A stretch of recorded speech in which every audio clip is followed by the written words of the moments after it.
I really liked what our colleague and your coworker Mark wrote today, I think. Mark Kisla? About the chemistry issue.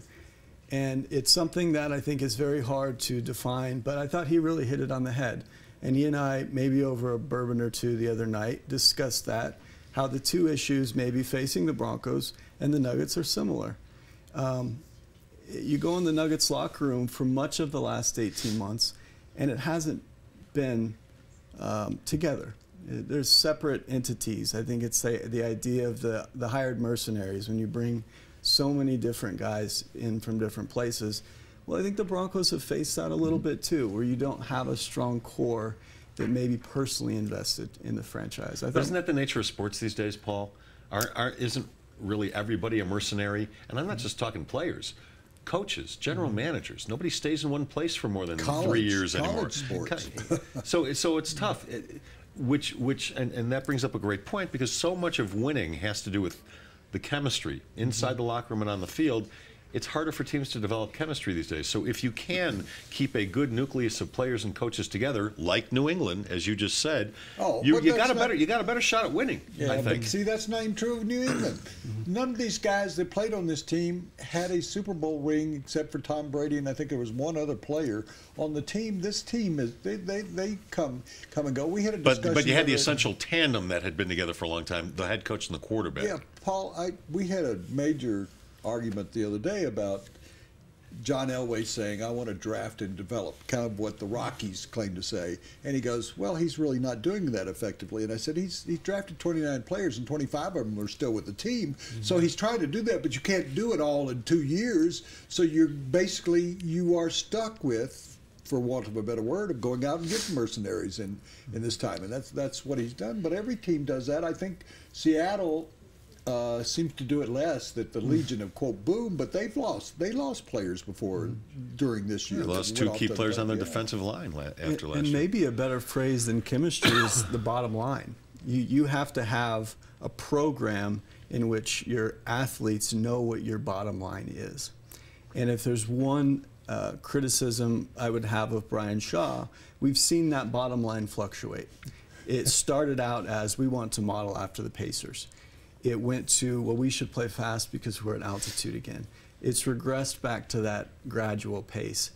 And so maybe it's an understanding throughout the entire program of what it is you're accomplishing. With the Patriots have probably done better than anyone over the last decade or so.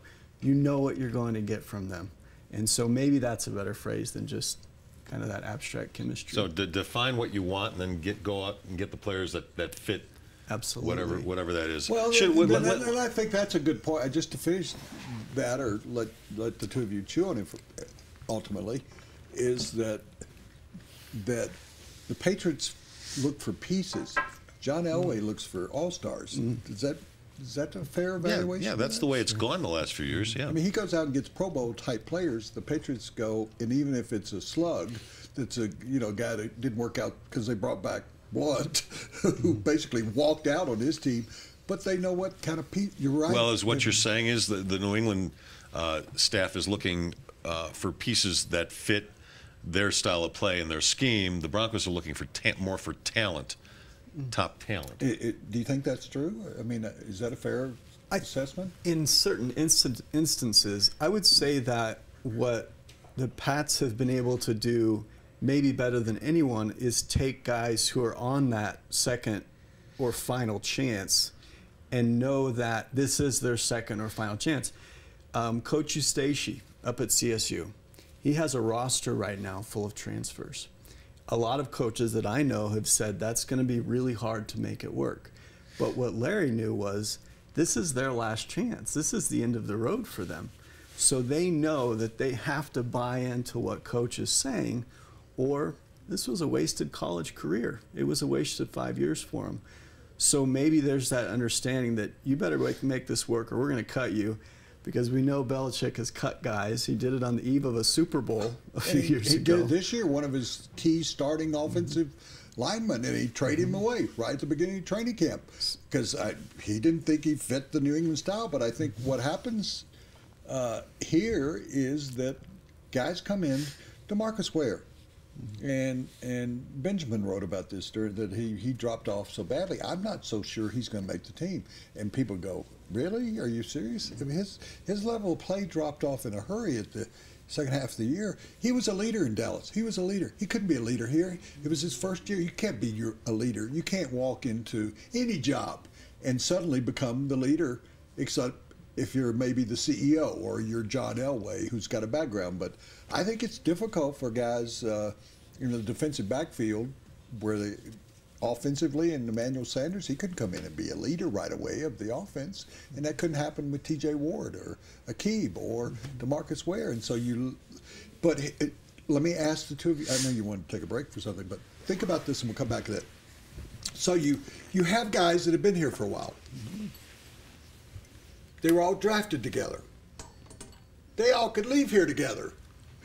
I mean, not together to go to the same team, but if you're trying to develop and draft, and you let 6 guys go, Elway's first draft class. That was a good draft class. And, I mean, so based on what you're saying, if what we want is a chemistry, then why wouldn't you say that would be our priority? Let's sign those 6 guys and hope that Orlando Franklin can go back to tackle or whatever it might be, or that Raheem Moore gets better.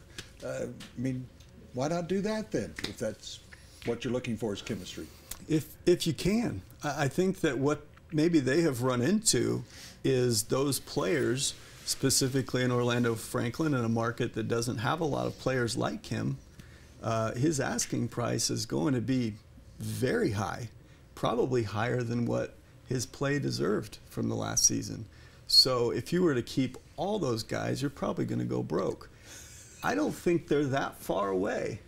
I think it's what do you mean? I don't think they're far away from playing in San Francisco next year. Another Super Bowl. I don't. I think that the key pieces are there.